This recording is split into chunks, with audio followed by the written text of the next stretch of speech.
did your growing up prepare you for coming over here? So there was no preparation for coming here. I knew nothing of Ireland. It was a remote place to me. So it didn't prepare me at all, really.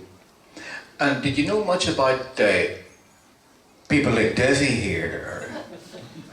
Nothing at all. Nothing at all, really. The most I Any knew training, like, or education-wise or history-wise? No, I mean at school I was pretty bright. I loved reading. I had quite attentive memory, but sort of whatever I knew was more of a weapon. I was quite disruptive at school. My history teacher called me the best research disruptive pupil he's ever had. So whatever I read wasn't really for learning. It was more to annoy people in authority around me. I was quite a disruptive child and quite a disruptive teenager. And I suppose still quite disruptive adult. Well, did the army tame you? Did it take away anything of your essence or personality? Or? Absolutely. When I decided to join the army, it was purely an economic and social choice. There weren't many jobs in my area at that time, so I made the decision to join the army because some of my friends had joined. They had a status amongst their peer group, particularly female members of my peer group. I was that naive at the time, and they had money, so I joined up, and in I went, quite a disruptive young lad. And the army, I mean, I would now describe military training, I wouldn't have known it at the time, as a process of radicalisation that reverses your upbringing up until that point with regard to harming or even killing other people. And it reverses you that and puts you in a mindset where you're prepared to do that. And part of that is this kind of righteous patriotism where your country and your regiment and you as a soldier are always the bringer of freedom, civilization, democracy. Ergo, the other guy is the opposite. You're kind of conditioned in a way that your independent thought is almost driven out of you. And I don't offer that as an excuse, I offer it as a context. So I didn't have, by the end of it, that disruptive young man had disappeared into himself. And I changed a lot. Although later in my army career I can remember the music provided a tether for me back to civilization. I can remember listening to a Billy Bragg album called The Internationale, and I was cleaning my room. It was called Room Jobs. So I was hoovering the room and a sergeant walked in to find me singing the Red Flag. And he removed the tape recorder from my tape machine and threw it out the window with an expletive that soldiers don't listen to things like that. But except for small examples like that, essentially the young disruptive lad and teenager had all but gone and had become this subservient young man who was willing to follow orders and not question the reason why the orders were happening. I didn't need nuance, that had been drilled out of me. Everything in my world was black and white, good guy, bad guy.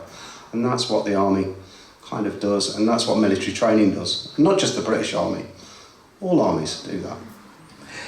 You were telling me, Lee, about how sometimes music can block out the sound of the helicopter, and we'll talk about that after a while, what happened in Crossmaglen. But you were also on the Gavahi Road, and there was a young man on the other side of the fence there, Dessy. I suppose, why did you move to Gavahi Road? Well, Tommy, we were put out. We lived in Portadown all our lives, and we were put out of Portadown, where I lived in the Brownstown, and we had to move out to the other side of Portadown. My mum was a wee Protestant woman, and my dad was a Catholic from West Belfast. So they met in England after the war, and they settled in Portadown. So when the trouble started, we were put out and the whole family had to move. And that's when we settled on Gavahi Road. And life just took from there. Mm. There was 11 of us, so we were a big family. Mm-hmm. You know. 1975 was a terrible year for you. Yeah, well, I can trace my descent in the Troubles in the 1st of April 1975. I was out playing, I think it was football.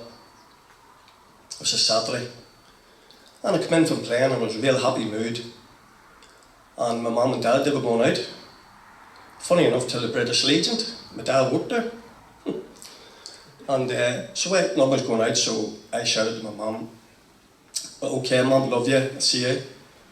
So we went out for the night. The next day, Sunday morning, shook up, like, "Bro, get up, get up, get up." "What's wrong?" "Your ma's dead." "What?" "Get up." He was a rough fella that time, you know. So, took the neighbour's house, breakfast, didn't know what was going on. So, looking back at it, I don't even think I remember that my mum was a Protestant. But when she was getting married up in the hill, up in Duncree, and I sort of thought, why are we going up this hill? Why are we going up this graveyard? I was 13 at the time, you know. So, I was confused. And I was angry. They were coming home that night from the British Legion. There's a park, they call it the People's Park in Portadown. So UVF were waiting in how to shoot them. So my dad, he was seriously injured, he survived. I think that's who we were looking to get, because it was a mixed marriage. So 1st of April 1975 was my descent into a chronic life. The chronic, you know. Yeah. And it got even worse after that. It got worse. So December, 15th of December, that Christmas, I was up at the teenage disco up in school, trying to just get on with things, and I heard this explosion. So I knew there was something wrong. So me and my mates just were running. I run to my house, and there it was, all in rubble. I could see my dad, he was standing crying. Cops, police, army, ambulance, people. Didn't know what was going on. So, took to my neighbour's house once again. Fell asleep, got up next morning. Get up, what? Your brother's dead. What? Wrong. He was 17. So he was killed in an explosion. So, that was in the same year. So as time went on, I got into trouble.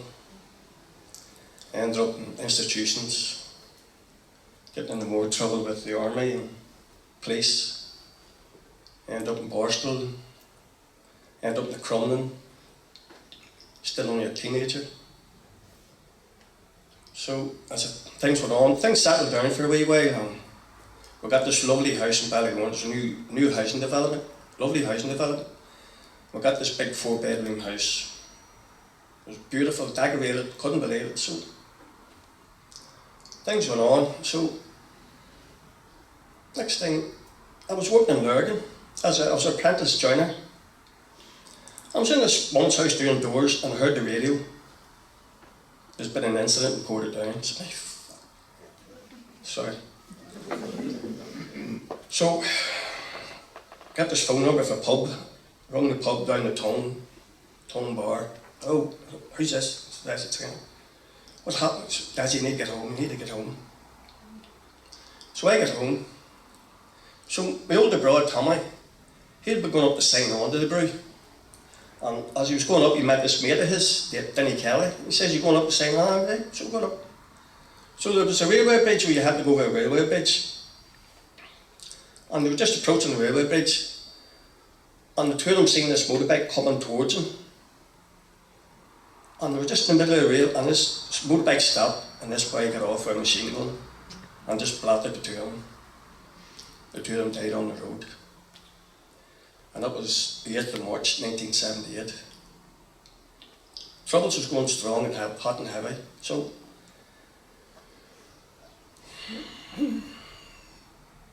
things just took off from there where you would get involved. You'd know what, where we were from, the big housing estate, was, you just couldn't not get involved.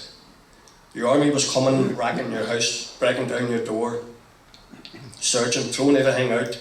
Cops was coming in with them. And it was just harassment, harassment, harassment. So as a teenager, the only way you think is to hit back. Which is right or wrong, but at that time, that's what you thought. Terrible, hard times, Dessy. And Lee, I suppose, you know, now you probably can recognise Dessy as someone coming from a background not all that unlike your own in a way. You know, I'm honoured to come to the position where I call Dessy a friend and someone I think a great deal of. Hearing his story is an example of one of their stories where I discovered humanity post-conflict. Although it's a process that started for me actually during the conflict. There's a line in the Richard Thompson song we just heard about war being my companion and friend. Mm-hmm. And that's really how I thought, is that, you know, I would have vocalised it in terms of I just want to do my job. And I was an infantryman. Well, the reality of an infantryman's job is to harm people, or be harmed himself. So I couldn't see beyond that to the humanity of the people I was being projected onto. And in terms of seeing an enemy, I would have just seen Dessy as, well, you know, he lost 3 family members, he must be guilty. That must be an IRA family. And that was just a miniaturisation of how I thought about the whole nationalist community. I wasn't, except for a brief 3-day period in 1995, I was only ever projected onto the nationalist community, as most non-locally recruited soldiers were. And I thought the whole nationalist community is either in the IRA, about to join the IRA, or supports the IRA, ergo, they're all guilty. And that's that black and white feeling. So I couldn't hear stories or wouldn't get the opportunity to, or have the inclination to hear stories like Dessy's, because all I saw was an enemy. And the fact, his grief to me was confirmation of his guilt. How twisted a world is that? And that's kind of how my military training had created me. But again, I don't say that as an excuse for my own thoughts and patterns. It was the context in which I thought, and ultimately I did break free from it. The helicopter event was something which affected you a lot too, Lee. Well, the whole period of, I mean, I'd already done a tour in 1992 in Fermanagh, and things had happened. But it was relatively quiet, you know. You always got the feeling in Fermanagh something could happen. But my second tour starting in February 1996, where we covered Newry and South Armagh on rotation basis. In South Armagh, particularly Crossmagen, you always got the feeling that something would happen. And I was there during the period that a thing called Operation Rectify, where the police station was being rebuilt and we were the infantry cover. And the whole period was just, I mean, it was just attack after attack. You know, there was a mortar attack on the base, there was a machine gun attack on the Sangers, and then a helicopter was brought down by a mortar. You know, a Lynx helicopter. I remember thinking to myself, you know, it had cost something like £100,000 to create me as a soldier in training and equipment terms. Could I create a mortar from a gas cylinder, fire it and bring down one of the fastest helicopters in the world? Could I F? You know, and it was a pretty scary experience knowing that these things were happening, particularly that when you're spending so much time in helicopters, and the sort of the sounds and so on that are associated with such an event get buried deep in your head, including the sounds of people who were impacted by it, fellow members of the security forces. So the whole period in Crossmaglen was just terrifying. And I remember the thing that sticks in my mind, and actually you know this, is that the thing that sticks in my mind most was the acknowledgement of my own fear. And I was ashamed of it, because I thought, I'm a soldier. I'm supposed to think, supposed to do, not think. I'm supposed to be heroic, and all these things that I've been pumped with, but I'd acknowledged my own fear, and I was ashamed of it. And that affected me for many years afterwards, because, you know, I would tell these stories. I remember sitting in front of a psychologist telling this story, And he said, well, I think we can get you psychological support under the Northern Ireland Memorial Fund because you've been affected by the conflict. And I said, why? I said, why? Nothing happened to me. And he went, you've just explained instances of violence. And I went, yeah, but that's normal. And he went, you've got the world upside down. You think that your fear was abnormal and the events were normal. No, it's the other way round. What you witnessed was abnormal and your fear is completely normal. And it was many years afterwards I recognised that. And even to this day, the sound of helicopters can send me into panic mode, or fight or flight mode as they call it. Even the sound of it, I don't like the sound of fire alarms and things like that, things that shock me. And even, you see, kind of these reactions aren't only related to events. The way, if anything, things that didn't happen are more damaging because you would walk round, but you always had to, or patrol around, and you'd always expect something to happen. So almost the knowledge that something could happen at any moment leaves an imprint in the mind. And even to this day, I find myself unconsciously, and it's only afterwards that I look back, that I will go to a place and I'll come back by a different route. Subconsciously, my brain is saying, don't set a pattern. There is no threat to me now. Yet it's still there, and it still affects me. And I have various methods to deal with it. How do you deal with it? Well, I live in the centre of Belfast, in between the short strand of the markets. So right in the centre of Belfast, as you can imagine, the police helicopter's up a fair bit. The thing I use is, for a long time, I would isolate myself in the house when it was up. And then I realised, just put an iPod in your ears. Turn on your favourite song and sail away. Helicopters don't penetrate the sound of the musicians I've come to love. From my love of Billy Bragg, I once told you that there's a root of music. I have a peculiar way of finding music I like. So Billy Bragg, I loved because he was kind of left wing in a time when, in a time of the miners' strike in the area I grew up, and I loved him. And then later on, the Red Flag, and on the same album, there was a song, Last Night I Dreamt of Phil Oakes. Oh, who's Phil Oakes? And you go and find out about him and you hear his music. And then, well, who were his influences? And you find out about Peggy Seeger and Pete Seeger and Woody Guthrie. And that's how I think about music. So all of these songs have now come to give me the armour by being on my iPod as I think, oh, is the helicopter out there? Oh, it doesn't matter. And away I go, listening to I Ain't Marching Anymore or something like that. Lee, should we sing a song? I remember this one. I do remember this song. I mean, I do have to warn the audience first that Tommy's a very kind man about music. And to borrow a line from Billy Bragg, I've got a voice like a goose farting in the wind. So I'm willing to do it with Tommy sitting next to me. He's going to have to remind me of the lyric because my mind's gone blank as I think I'm going to sit here singing, not hidden amongst a group of cast members. We actually met in a very interesting play, musical. It's verbatim theatre, where Robert Ray, a wonderful writer, interviewed everybody, and I did too, to get words that came from them, not from us.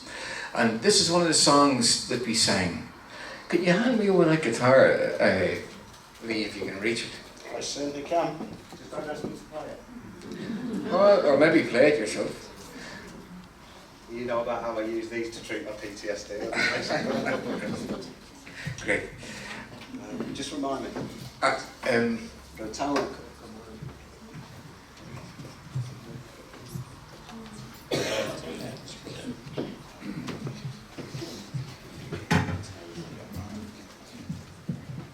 Giving orders from the phone. Thank you. It's just this is one of the songs which there were several other people in the play as well who had terrible experiences, and Lee, of course, had you had a drug problem, a pretty serious one, and it led to a suicide attempt and so on, and how you've come through all that, and how Dessy here has come through such a terrible time in such a positive way, and the both of them can up here and sit down together and sing a song together. This is a song that I didn't write at all. I just sort of found a melody, and there was someone playing a ukulele who didn't want to change chords. So I did most of it in A. But and the thing is, you know, there's a big question at the moment about should soldiers be brought to court and so on. How do you feel about that, Lee? I'm just glad I know many of the victims of state security violence, and I get very angry that very often state security violence is treated differently to any other kind of violence, as if a bullet or harm done by a soldier is somehow less painful to the family of the recipient because it had the caveat of legal legitimacy, if you like, or the cover of legal legitimacy. So one part of me says, yeah, if wrong was done, there needs to be prosecutions. The main problem I have with that is that the army is not a top-down, is not a bottom-up organisation. It seems that the justice starts at the bottom, but the decision-making comes from above. Where are the generals? For the likes of Bloody Sunday, for example, I mean, the soldiers, would they have made that decision, or would that have come from above, or would you know that? Well, the army's very good at implying something with, you know, go in there and sort them out. No, we never meant shoot your weapon. But the fact is that the generals and the politicians create the culture, the training, choose the troops, set the tempo, etc. That doesn't excuse the guy at the bottom who actually pulls the trigger. But it does mean that there's a complicity here. There's a responsibility above them, because their mindset is created from above. They don't create the training program, or the motivation, or the culture. Also, they didn't have the power to ensure that proper investigations were carried out at the time. That was the officers above them. And that's one of the reasons why I think officers, high-ranking officers, are so vocal in their opposition to these investigations, because if they scrape the surface, are we going to suddenly crawl up the rope and see who was responsible for obscuring or totally covering up what happened? I'm not going to say his name because I don't want to commit slander. But there's a particular high-ranking officer who went on to be the head of the British Army. There's been a few, I think I can get away with that. Who was involved in certainly. He had the power to frame the story of Bloody Sunday as it was framed. The Lance Corporals and the privates at the bottom didn't. Why isn't he in the dock facing at least a charge of perjury?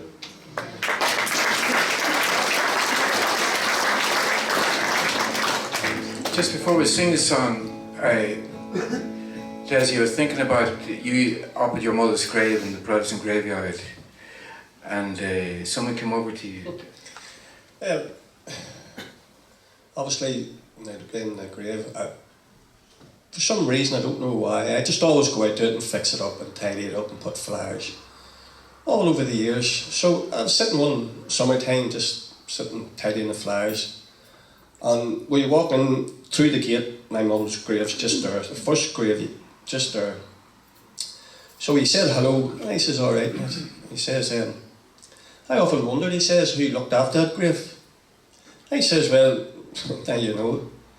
He says he's been coming there for 25 years, he says, and every time, summertime, even springtime, he says that grave is always looking beautiful, because there's always, you know, fresh flowers on it, and always looking neat and tidy. And well, I said, thank you now, mate.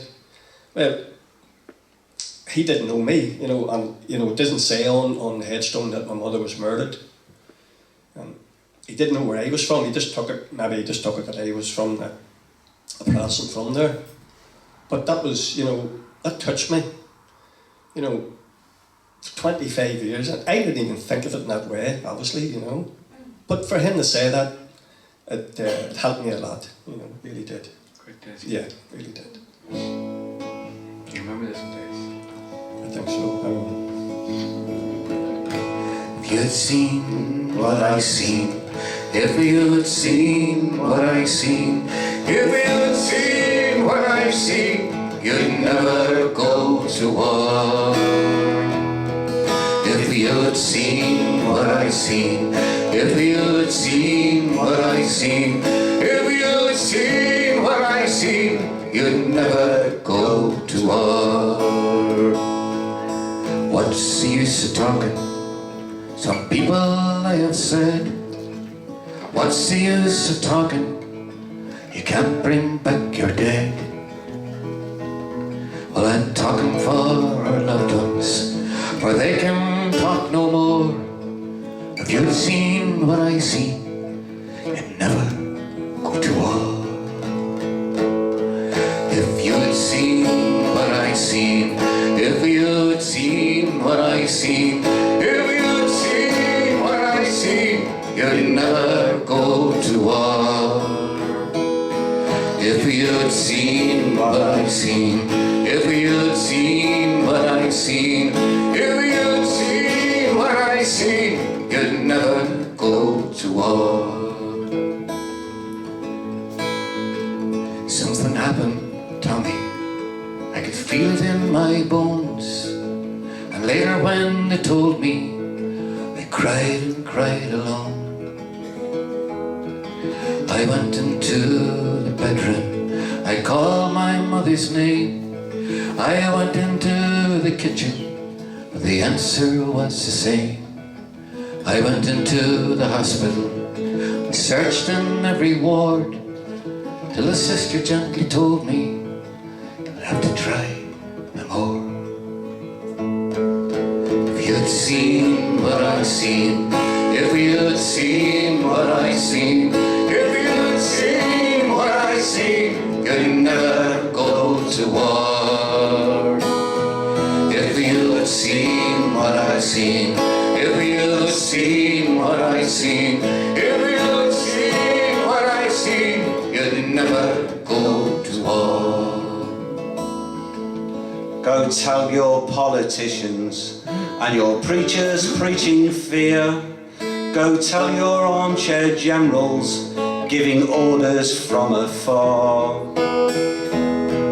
If you had seen what I've seen, if you had seen what I've seen, if you had seen what I've seen, you'd never go to war. Sing it with us. If you had seen what I've seen, if you had seen what I've seen, if you had seen what I've seen, you'd never go to war. If you had seen what I've seen, if you had seen what I've seen, if you had seen what I've seen, you'd never go to war.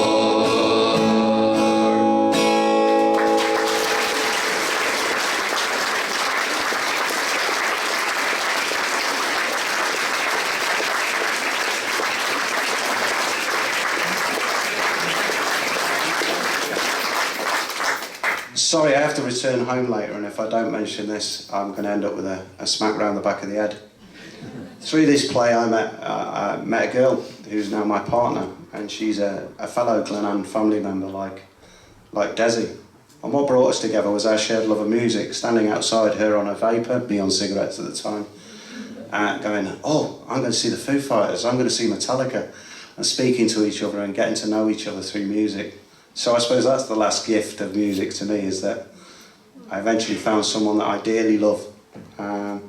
So I'm going to end up with that. And now I'm going to get hit.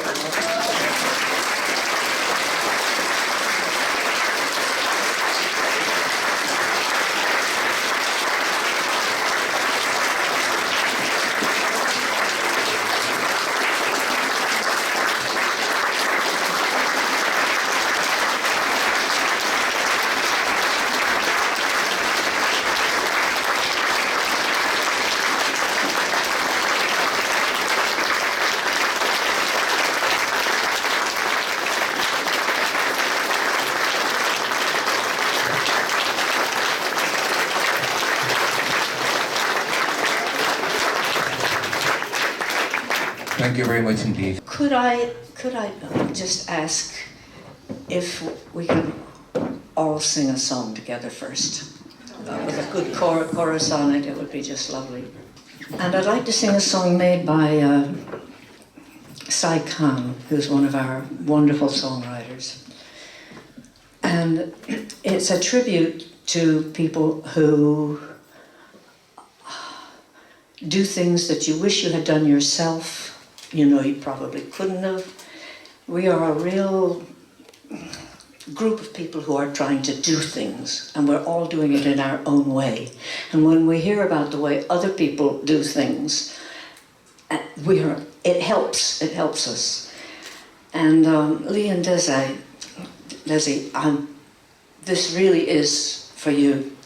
The second verse is a strange one. You might think it's an odd one for two ex-soldiers, because in a way, a soldier's a soldier no matter, you know, it is war, and soldiers fight in the war. So I want you to take the second verse as the battle that you have fought and won to become the people you are, able to talk to each other, which must have been a huge battle for you to get to the place where you are now, you know. And for the chorus, it's people like you help people like me go on, go on. People like you help people like me go on, go on. And this is a sitting down version of the standing ovation that you so well deserved, okay? So sing it like that.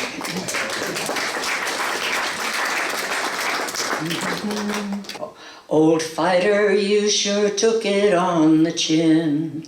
Where'd you ever get the strength to stand? Never giving up or giving in.